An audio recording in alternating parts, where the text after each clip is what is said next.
The night was absolute. Wind tearing across black water, snow flurries twisting under a sickle moon. Deep beneath the waves, U-264 prowled east of Greenland, her commander hunched over the radio shack's dull green glow. A message had just come through from BDU headquarters.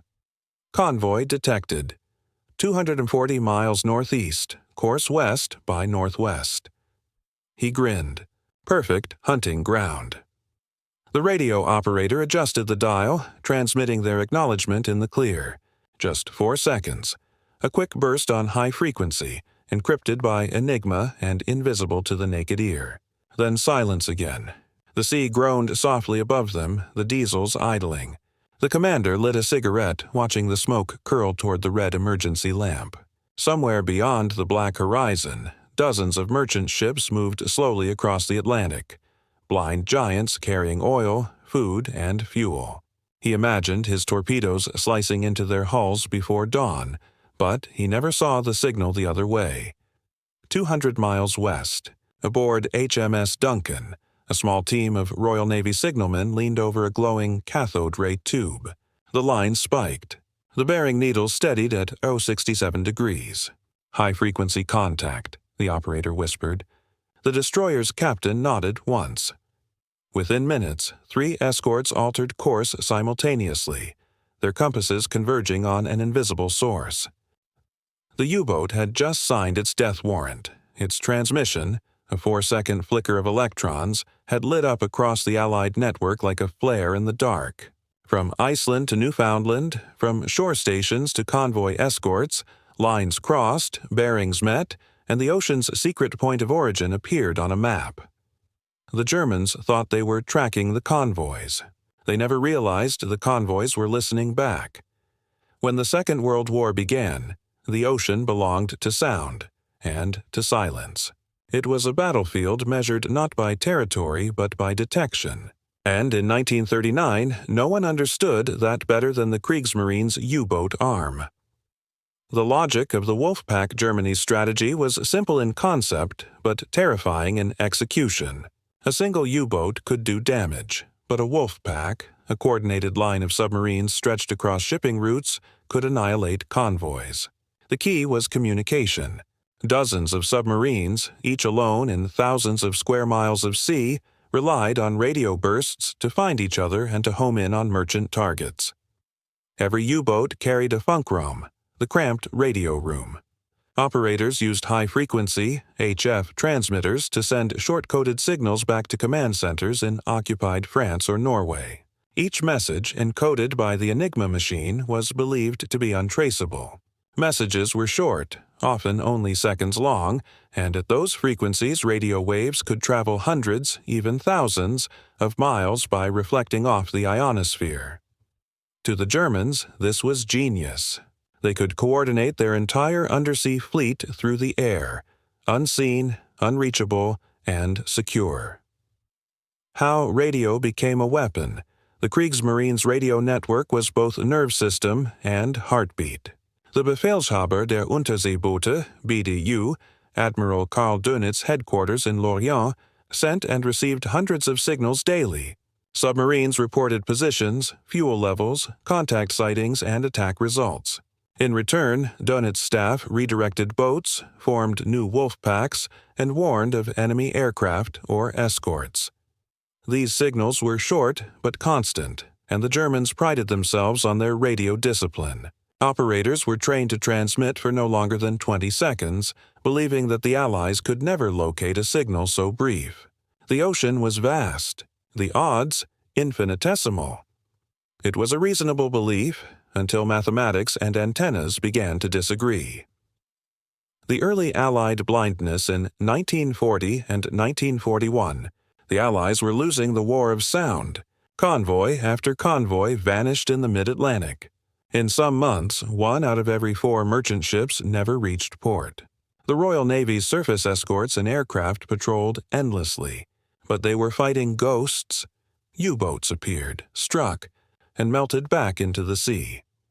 Intelligence teams broke occasional Enigma keys, but cryptography alone could not protect ships fast enough.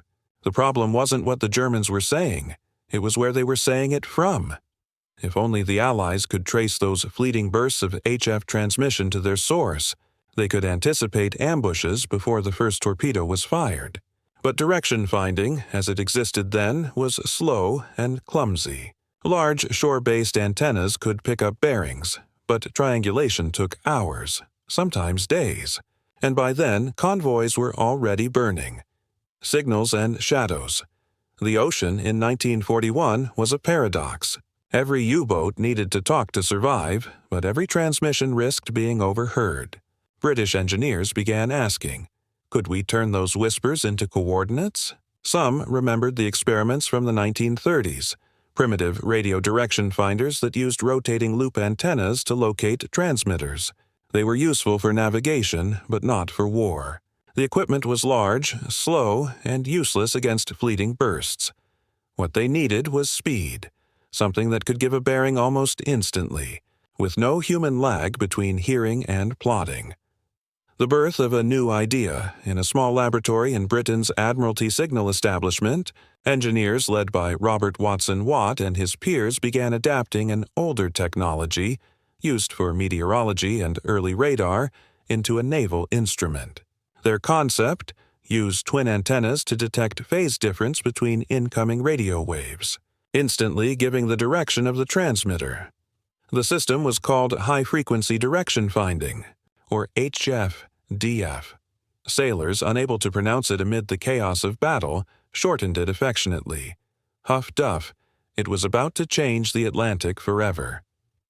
By mid-1941, the North Atlantic was collapsing into organized chaos. Convoys burned nightly. Shipyards couldn't replace what was being lost. The only advantage Britain had left was its scientific stubbornness, the willingness to turn laboratories into battlefields. Making Huff-Duff sea-ready at first, HF-DF existed only as bulky, shore-based towers, 200-foot masts built on headlands from Scotland to Newfoundland. They worked, but they were slow. A U-boat could surface, transmit, and dive again before a triangulation report even reached the Admiralty. To matter, the technology had to move on to ships. In 1941, an engineer named W.A.S. Butemont, working for the Admiralty Signal Establishment, designed a compact receiver with twin vertical antennas that could be mounted on a destroyer's bridge. It measured phase difference electronically, giving an immediate bearing in seconds. No mechanical rotation, no guesswork. To the sailors who saw it for the first time, it looked absurd. 2 short rods and a dial. Yet that dial could point a ship directly toward a transmitting U-boat, even if the signal lasted only 3 seconds. The American expansion. When the United States entered the war in December 1941, British scientists carried their secret westward. Within months, U.S. Navy engineers at the Naval Research Laboratory and Bell Labs had refined the British design into rugged, mass-produced shipboard systems.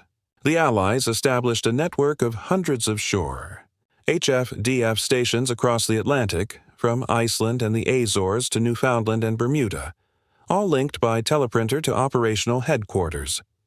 Each station reported bearings of detected transmissions. When 2 or 3 lines crossed, on the plotting chart, the intersection marked the U-boat's probable position. What had once taken hours now took minutes. The Americans extended this logic into convoys themselves. Escort ships were fitted with smaller Huff-Duff sets so that when a U-boat sent a contact report to its headquarters, multiple escorts could take instantaneous bearings. A few calculations. Later, they knew exactly where the submarine was hiding, and often sank it before the next transmission. By early 1942, this web of antennas and operators had effectively turned the Atlantic into a radar made of sound. Convoys that had once sailed blind now moved within an invisible net of radio bearings. Each time a U-boat commander pressed his transmitter key, his position lit up across the network. Every Wolfpack signal gave away the hunter's coordinates to the hunted, and yet, inside the U-boat headquarters at Lorient and Paris, confidence remained unshaken. The Enigma machine's reputation for perfection had become its greatest weakness. German commanders assumed their codes were unbreakable, and by extension their transmissions were safe. they never understood that Huff-Duff didn't decode their messages. It simply heard where they came from. The turning of the tide. By 1943, Huff-Duff had become standard on nearly every Allied escort ship. Operators were trained to read bearings as naturally as compass headings. Convoy commanders could now anticipate ambushes, reroute merchant ships around submarine concentrations, and even direct hunter-killer groups toward transmissions thousands of miles away. The Germans were still talking. The Allies were now listening faster than they could speak, and somewhere on the floor of Dönitz's headquarters, the radio logs kept growing, filled with coordinates that no longer mattered, because the enemy already knew them. The silent, unseen war had just become a contest of who could listen more clearly, and by 1943 the listeners were winning. At its heart, Huff-Duff was not magic, it was geometry. Every radio wave travels through space as a pattern of oscillating energy. When it strikes two antennas placed apart, it reaches one slightly before the other. The difference, just microseconds, can be measured as a phase shift. From that, the machine calculates the direction the signal came from. In older radio direction-finding systems, operators had to rotate loop antennas manually until a null point was found, a process that took tens of seconds. Against U-boats transmitting for only 2 or 3 seconds, that was useless. The Huff-Duff set fixed this problem by using 2 orthogonal antennas and an oscilloscope display. When a signal came in, its phase difference deflected a bright line across the cathode ray screen. The operator didn't rotate anything. He simply read the angle instantly. That angle was the bearing. On convoy escorts, it was called out immediately to the bridge. HF contact bearing 085 degrees. If 2 or more ships recorded bearings within a minute, the convoy's operations officer could mark an intersection on his plotting chart. That cross marked the probable U-boat. The entire sequence, from detection to triangulation, could take less than 2 minutes. Compared to the hours once needed by shore stations, it was a revelation. For the first time, the ocean had coordinates for its ghosts. The men who used Huff-Duff lived in a world of whispers. Their cabins were sealed, lined with insulation, lit only by the glow of the cathode ray tube. The set emitted constant static, the hiss and crackle of the entire Atlantic compressed into one speaker. A trained operator could tell at once if a burst came from atmospheric noise, a distant broadcast, or a submarine's shortwave transmission. Every Allied convoy carried at least one such operator. He slept in short shifts, headphones clamped even during meals. He didn't see the convoy, the sea, or the enemy. He saw angles, a world reduced to numbers and pings of light. When the line on his scope twitched, he pressed a switch and shouted the bearing to the bridge. Sometimes the signal lasted less than 3 seconds. A U-boat calling in a position report. If another escort nearby caught the same signal, the 2 bearings crossed on the chart. A course change followed. The convoy slipped away. A submarine lost its prey. These were not glamorous men. No medals, no photographs, no cheering crowds. Yet by late 1943, historians would say that every convoy that reached Britain intact did so because of them. They were the invisible sentinels who turned the sea from mystery into mathematics. Huff-Duff did not work in isolation. Its brilliance lay in how it merged with a sprawling, Allied information web, one that stretched from Bletchley Park in England to radio outposts on the coasts of Africa and Canada. When a U-boat transmitted a message, 3 different systems reacted. Huff-Duff bearings pinpointed its origin. Radar-equipped patrol planes were vectored to the coordinates. Bletchley Park cryptanalysts, intercepting the same signal, decrypted its content using the day's Enigma key. What emerged was something entirely new in warfare, a real-time intelligence loop. Within minutes, Allied command centers could know who was transmitting, where they were, and what they had said. Convoys that once blundered into ambushes now changed course hours in advance. Hunter-killer groups of destroyers used triangulated positions to preempt wolf-pack gatherings. The once lethal cooperation between German submarines collapsed under the weight of its own communications. Every time Admiral Dönitz tried to direct his fleet, his fleet broadcast its position to the enemy. It was the cruelest irony of all. German efficiency turned into its own beacon. By 1943, Allied control rooms were filled with maps unlike anything seen before. They didn't show only coastlines and shipping lanes. They were covered with thin red pencil lines radiating from shore stations and convoy escorts. Each line represented a Huff-Duff bearing. When several lines crossed, officers drew a small circle, marking a probable U-boat position. The circles often moved like chess pieces, plotted and erased with each new transmission. Over time, those circles began to form patterns, clusters marking refueling rendezvous, patrol grids, even submarine transit routes between bases. Analysts began predicting not just where submarines were, but where they would be. This predictive geometry gave the Allies something even Enigma alone couldn't: foresight.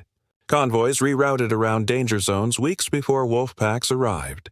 Aircraft waited over predicted ambush points. By the summer of 1943, the kill ratio had flipped. For the first time, more U-boats were being sunk than convoys attacked. It was not one weapon or one ship that won the Battle of the Atlantic.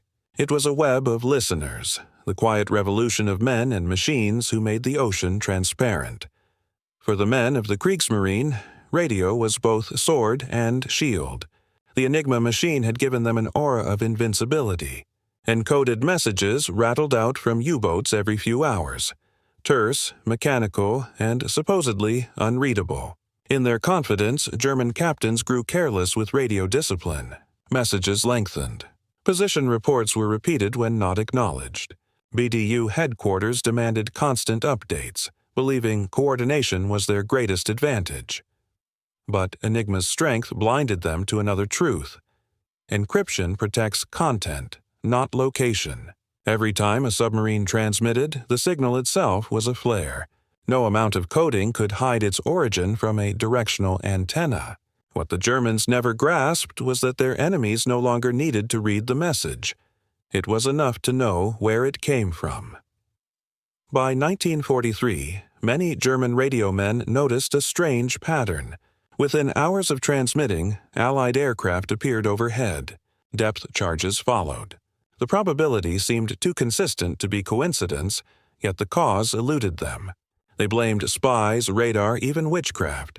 No one imagined that small antennas on distant ships were mapping their every word. The Wolf Pack doctrine, Donitz's proud invention, began to unravel under its own dependence on communication.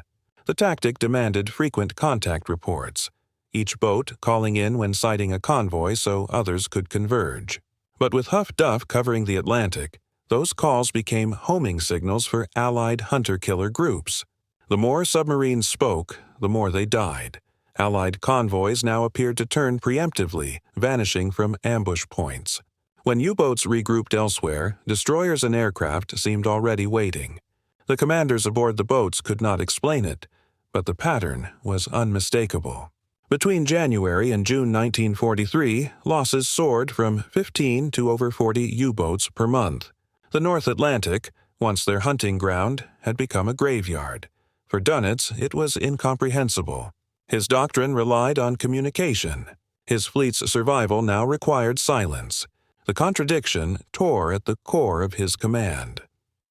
In the summer of 1943, fragments of captured intelligence finally began to clarify the mystery. Interrogated survivors from sunken U-boats spoke of Allied ships changing course moments after their transmissions.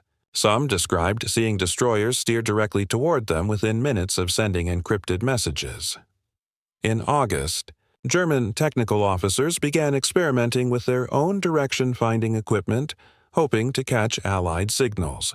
Instead, they discovered a devastating truth. Their own transmissions were easy to trace. The short HF bursts, once believed too fleeting to locate, created distinct, measurable bearings. On a graph, they could be triangulated with frightening precision. The realization hit BDU like a hammer.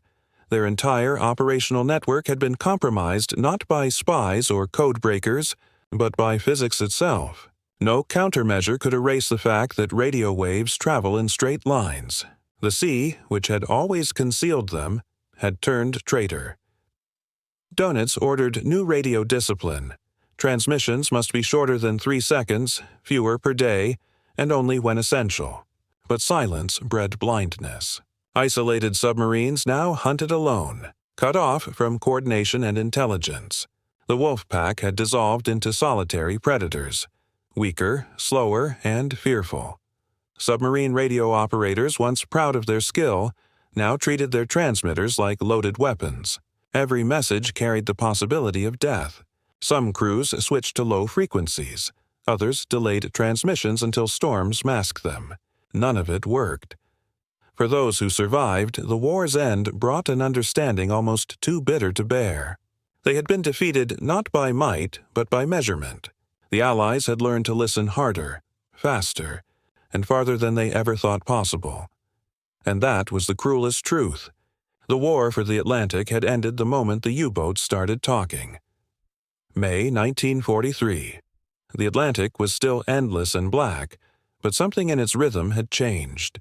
For 3 years, Allied convoys had crossed those waters like cattle through a wolf's valley, escorted but vulnerable. Now the hunters were starting to starve.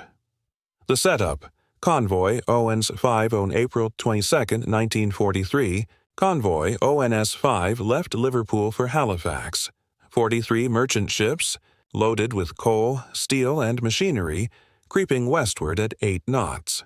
Their escort screen, known as Escort Group B7, included 8 destroyers and corvettes: HMS Duncan, HMS Vidette, HMS Tay, HMS Leucistrife, and others, all fitted with the newest radar, sonar, and Huff-Duff. Far to the north, Admiral Karl Dönitz ordered a massive ambush. He deployed over 40 U-boats, forming wolf packs Star, Spect, and Fink. It would be one of the largest coordinated attacks of the war. Each submarine reported contact positions through encrypted Enigma bursts. Dönitz's headquarters plotted the convoy's path, but the same signals that guided his wolves were being traced, instantly, by Allied HF-DF stations from Scotland to Newfoundland. As the wolf packs gathered, the convoy's escorts already knew roughly where they were. The hunted were walking straight into the trap with eyes open. The first exchange. The sea listens back. By April 30th, HMS Duncan's Huff-Duff operator began logging short HF bursts to the northwest. The bearings came in quick succession: 024 degrees, 028, 031. Each was plotted on the chart room's map, forming an arc of lines that crossed neatly into a shaded ellipse. Multiple transmitters, close grouping, the officer reported. Wolfpack assembling. Without waiting for command approval, the convoy altered course south by west, slipping out of the U-boat's convergence line. The Germans never realized the shift. Their radio discipline, perfect in theory, had betrayed them in practice. That night, the first attacks came. 3 U-boats attempted to close in, guided by radar detectors and flares. They were met by radar pings, sonar pings, and depth charges that bracketed their position within minutes. U-Yawin 25 was crippled, then rammed and sunk by HMS Snowflake. For the first time, the advantage of surprise had reversed. The storm, May 4–5, 1943, a gale swept across the convoy, scattering ships, whipping the ocean into white peaks. Visibility dropped to 0. To the Germans, it looked like opportunity. Chaos favored the hunter. Dozens of U-boats lunged through the darkness, but the escort's HF-DF sets didn't care about weather. Every time a submarine transmitted, even to report attack results, its bearings spiked on screens across the escort group. Destroyers adjusted course silently, triangulating the source. One by one, the hunters found themselves hunted. By dawn, U-630 had been sunk by HMS Vidette, and U-531 was destroyed by HMS Pelican. Radar-equipped aircraft from Iceland arrived at first light, guided by HF-DF bearings relayed through convoy command. They sank U-125's sister boat, U-531, within minutes of contact. The attack on ONS-5 turned into a slaughter, not of the convoy, but of the attackers Dönitz's desperation in Lorient. Admiral Dönitz refused to believe the reports. He demanded new Enigma keys, suspecting code compromise. But Bletchley Park hadn't yet cracked that month's cipher. This victory wasn't from decryption. It was from direction finding. For the first time, German transmissions had become liabilities. The very system that allowed wolf packs to function had become their undoing. By May 6th, the convoy reached safety. 12 merchant ships were lost, a heavy blow. But the Germans had lost 6 U-boats in a single operation, and dozens more damaged or forced home. It marked the moment when Dönitz finally grasped the truth. The Allies had learned to see without seeing. The tipping point. Black May. Throughout May 1943, convoy after convoy repeated the same pattern. Whenever a U-boat transmitted, Allied HFDF lines converged. Destroyers and patrol aircraft moved to intercept. Another contact was lost. In 30 days, Germany lost 41 submarines, nearly a quarter. Of its active fleet, Dönitz withdrew all boats. From the North Atlantic on May 24th, the wolf packs were finished. The Germans had not lost the ocean to bombs or torpedoes, but to information. The Battle of the Atlantic had turned, invisibly, scientifically, irreversibly. And deep in the North Atlantic storms, the men of Huff-Duff had proven that the most powerful weapon in war could be a bearing and a line drawn across a map. After the victory at ONS-5, the transformation was total. By the summer of 1943, every major convoy crossing the Atlantic carried at least one destroyer or corvette equipped with Huff-Duff. The Royal Navy issued strict procedures.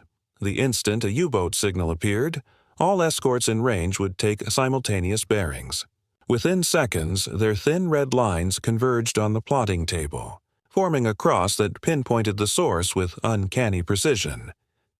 In the Combat Information Center aboard HMS Duncan, operators stood over glowing charts where radio bearings, radar sweeps, and sonar echoes merged into a single tactical picture. For the first time in history, an ocean battle was being fought in real time. Convoy commanders no longer guessed. They knew. Even the merchant crews felt the difference. Gone were the nights of blind terror and helpless waiting. When torpedo wakes appeared, the escorts were already moving. Depth charges and hedgehogs thundered in the distance, not in panic but in choreography. Huff-Duff had become the unseen conductor of an enormous invisible orchestra, and every man aboard played to its rhythm. The German Navy tried to adapt. BDU ordered its boats to transmit only from the surface at night, or to relay through shadowing submarines stationed farther from convoys. But the Allied network was global now, a chain of shore-based HFDF stations stretching from Newfoundland to Gibraltar, from Freetown to Ascension Island. No matter where the U-boats sent their signals, the bearings crossed somewhere. The ocean had been wired for sound. By late 1943, the reports flooding Dönitz headquarters were impossible to ignore. Every pattern of losses pointed to one factor: radio transmissions. Crews swore they had obeyed every new discipline rule, yet Allied ships still appeared within hours. German engineers were ordered to investigate. They eventually uncovered intercepted Allied manuals describing HFDF installations aboard convoy escorts. The revelation was devastating. For years, Dönitz had believed the Atlantic battlefield to be invisible. Now he realized it was mapped, not by sight, but by the very signals that bound his fleet together. He raged privately. The Wolf Pack doctrine, his life's creation, depended on coordination, and coordination required communication. To abandon the radio would be to blind his fleet completely. To keep using it was suicide. In December 1943, he told his staff, "Our transmissions are being used against us. The enemy has found a way to hear their position." From that day on, Huff-Duff became a word whispered with dread in the Kriegsmarine's radio schools, a ghost of mathematics that no one could outrun. The final year of the Atlantic War was not a contest but a pursuit. Allied escort groups armed with Huff-Duff, radar, and improved sonar-hunted submarines in coordinated formations.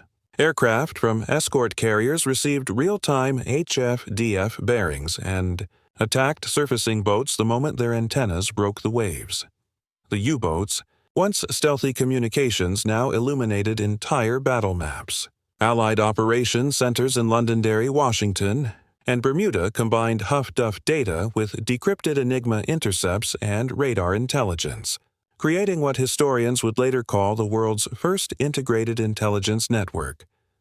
By spring 1944, U-boats could no longer form wolf packs at all. They operated singly, transmitting rarely, constantly diving to avoid aircraft summoned by the invisible ears around them. The Battle of the Atlantic was effectively won before D-Day. The supply lines that fed Operation Overlord, millions of men, vehicles and tanks, crossed the ocean untouched, shielded not by armor, but by antennas. The end of the wolf packs. 250 words. In early 1945, as Germany crumbled, Admiral Dönitz gave one final order to his remaining submarines: transmissions only when necessary. It was a silent epitaph. The tool that had once made his fleet formidable had doomed it. When the Allies occupied Lorient and Bergen, they found archives of meticulously kept U-boat radio logs, hundreds of thousands of Enigma-encoded messages, each accompanied by timestamps and coordinates. Intelligence officers compared them against Allied HF-DF records and discovered an eerie symmetry. Nearly every signal correlated with an interception or sinking within days. In the end, it wasn't luck or code-breaking that destroyed Germany's U-boat arm. It was the relentless logic of physics, the fact that no message, however brief, travels without leaving a trail. The ocean had listened, and it had answered. By the time peace returned to the Atlantic, the wolf packs were gone. But their downfall had given birth to something larger, a new kind of warfare, fought not with shells, but with information. When the last U-boat surrendered in May 1945, the Atlantic finally fell silent. No more coded bursts crackled through the static. No more sonar pings echoed through the dark. The great radio war, the invisible duel of signal and countersignal, was over, but what remained was not quiet.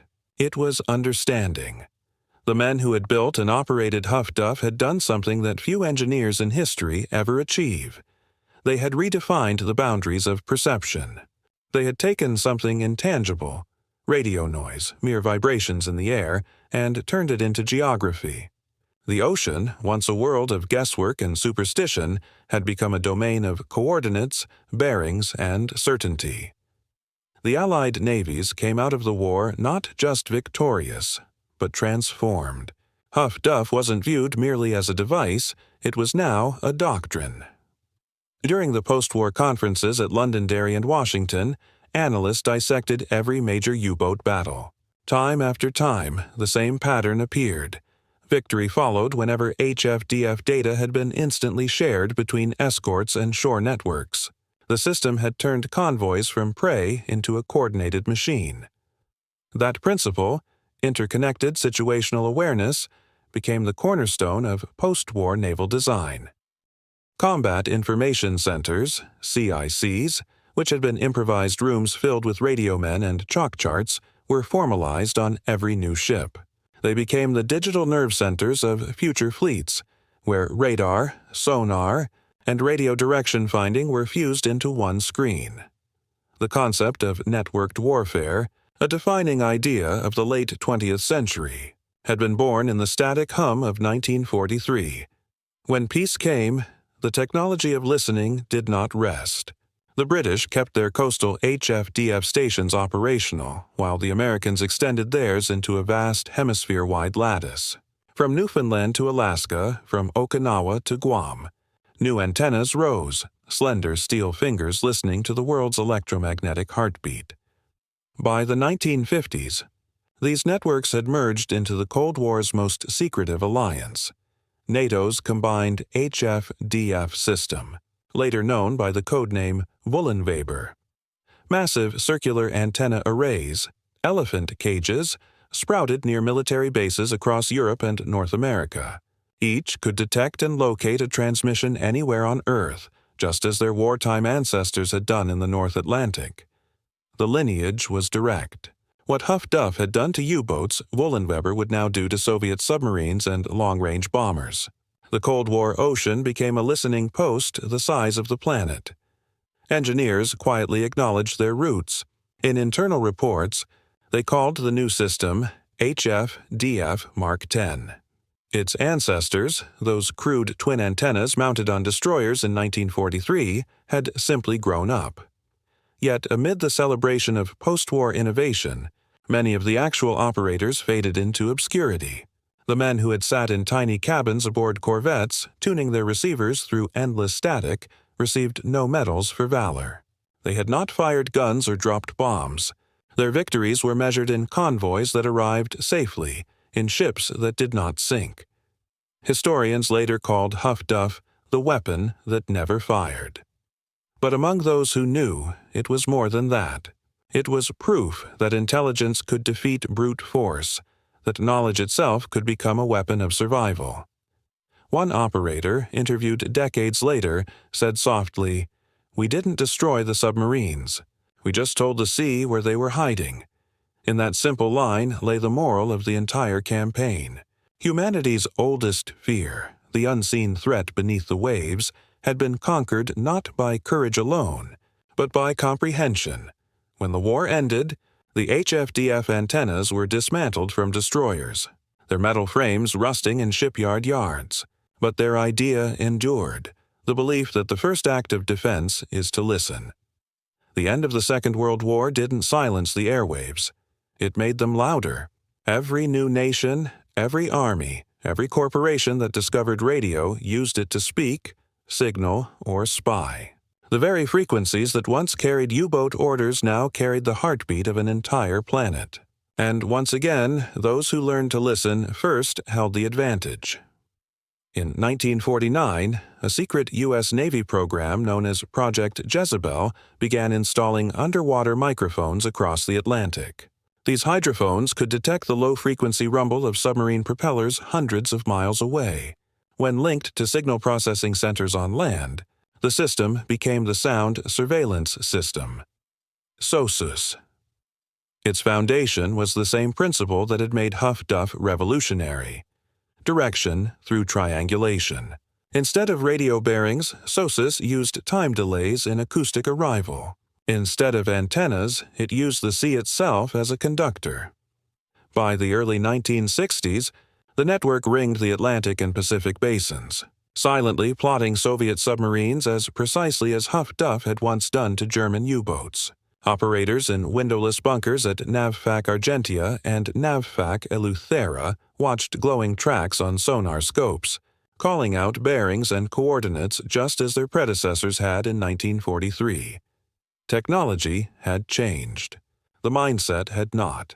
The same rhythm persisted: detect, measure, triangulate, confirm. The descendants of Huff-Duff were still out there, listening through salt water instead of static. The Second World War had proven that information was as lethal as ammunition. In the decades that followed, the art of high-frequency direction finding evolved into a new discipline: electronic intelligence, or ELINT.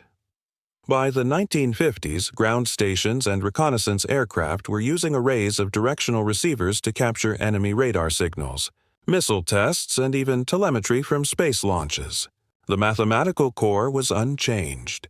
Every emission, whether from a radar dish, a satellite uplink, or a ship's transmitter, could be reduced to a bearing, a location, and a signature.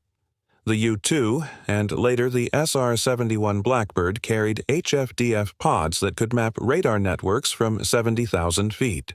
Naval task forces employed shipboard direction finders that traced Soviet fleets far beyond radar range. And when the NSA was founded in 1952, its first engineers quietly credited their lineage not to cryptography alone, but to the humble Huff-Duff operators who had proven that the world's hidden chatter could be weaponized.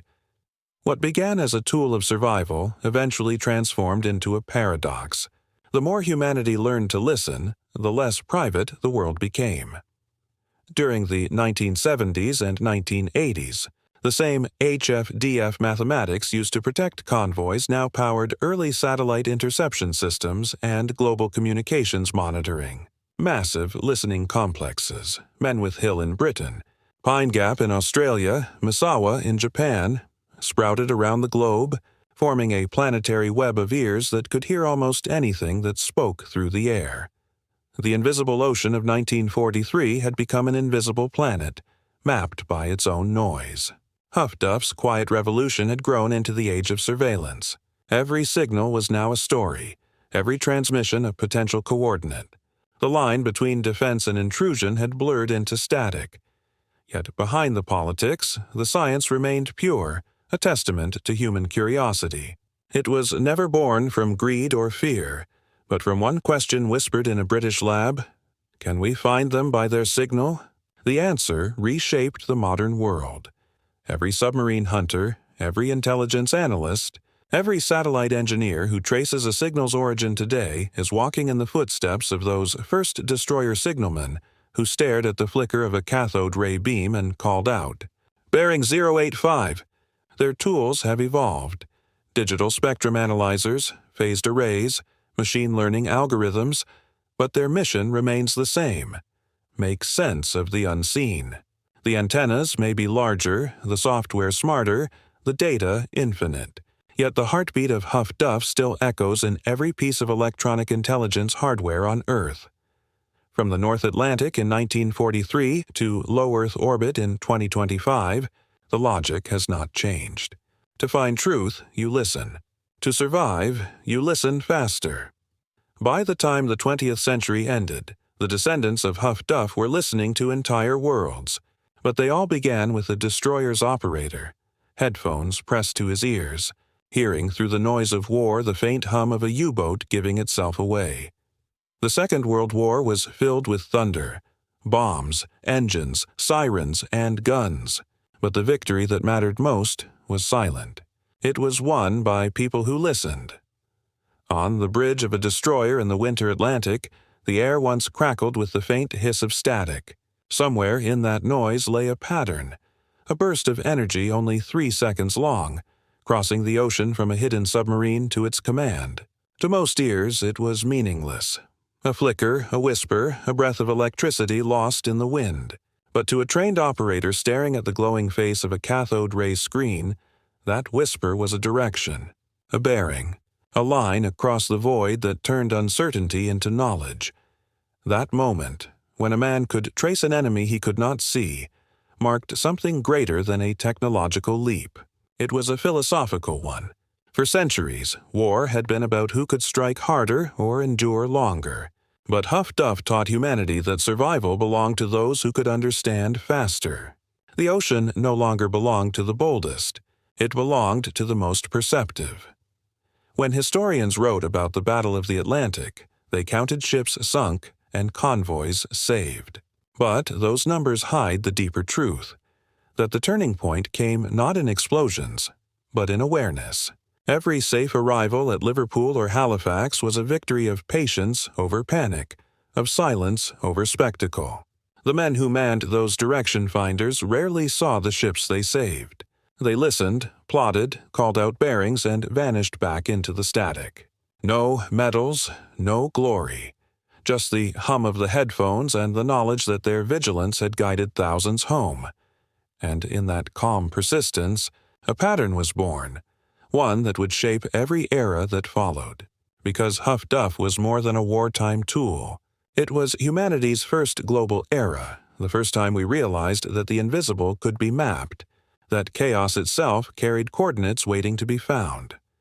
From those fragile antennas on destroyer decks came the lineage of sonar, radar, satellites, and the great listening networks that still circle the planet today.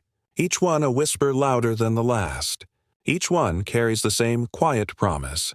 If you listen carefully enough, the dark will answer.